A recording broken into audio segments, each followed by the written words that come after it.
Welcome back to Penguin Classics On Air. Every good book begins with a good first page. Now, Penguin Classics On Air is happy to bring you First Pages with Stephen Morrison, Penguin's editor-in-chief and associate publisher.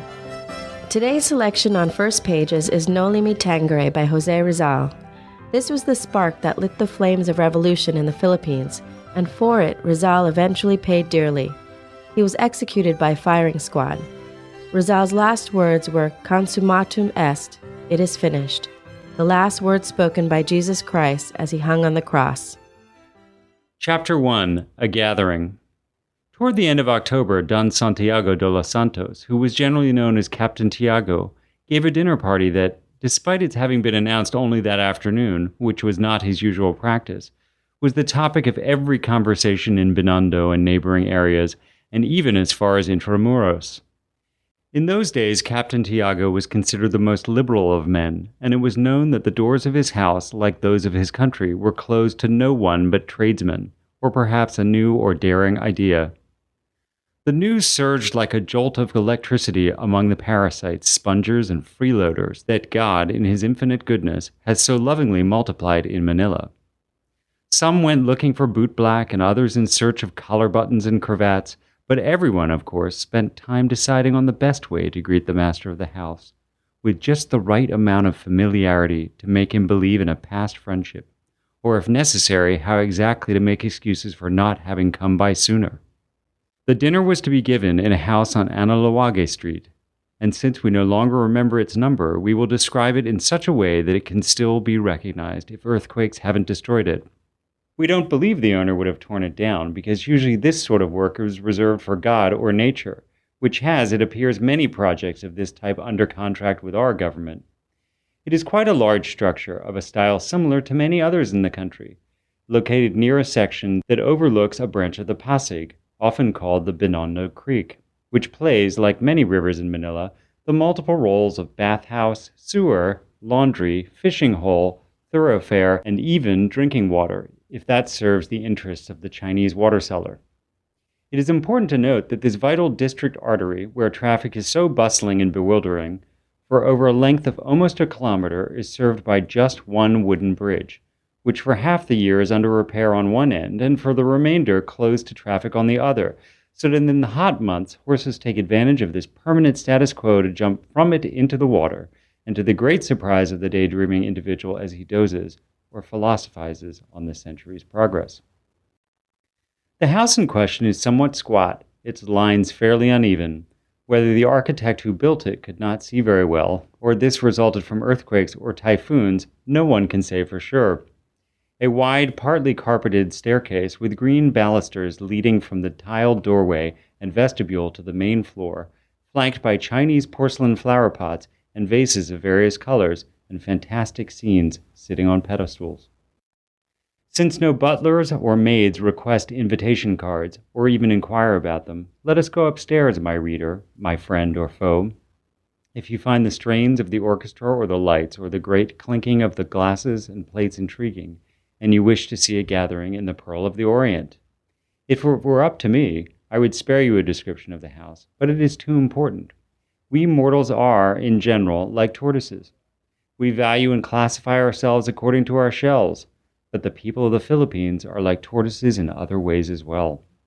If we go upstairs, we will suddenly find ourselves in a broad expanse called the Caída, I'm not sure why, which tonight will serve both as a dining and music room.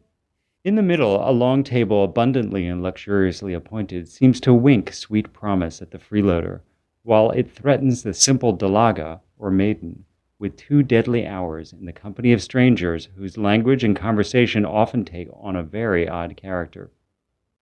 In contrast to these worldly concerns is the assortment of paintings on the wall, which represent such religious scenes as purgatory, hell, the last judgment, the death of the righteous, and the death of the sinner.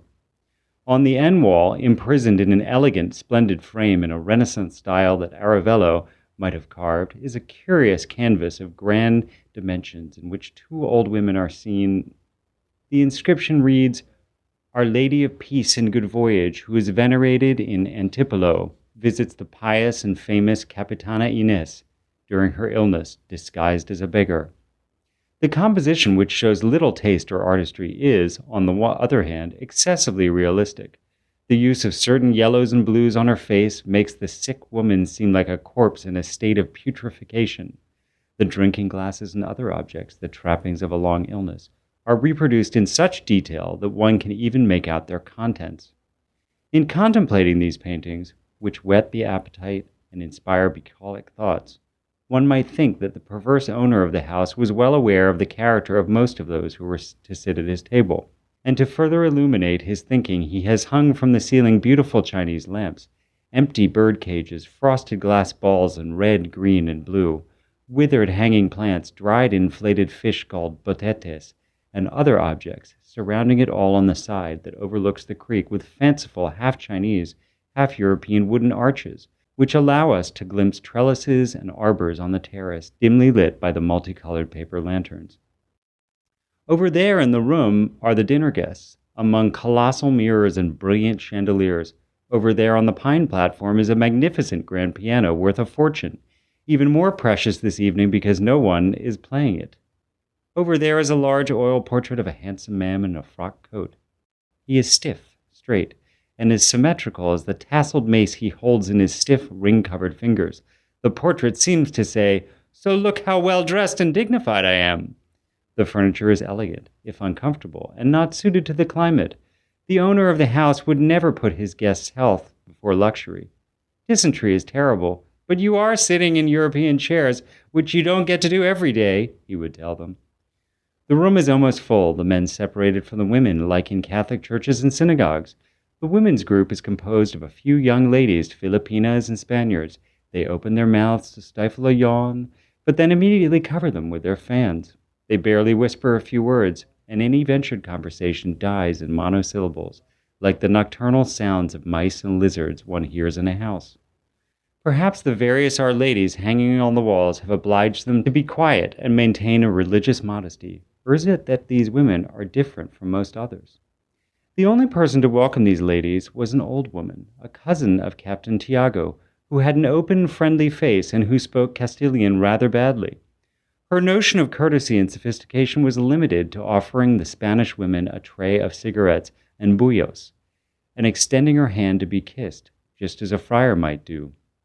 The poor old woman became bored, and taking advantage of the noise made by a plate breaking, quickly left the room muttering, "Jesus, just you wait, you good-for-nothing."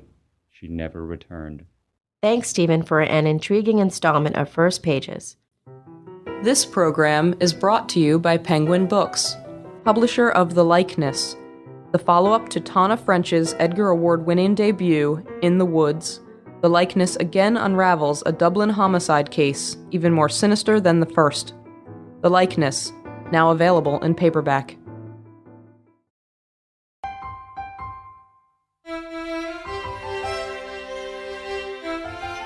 This is Elder Roeder. Thank you for listening to today's program. All of the books mentioned on the show are available wherever books are sold.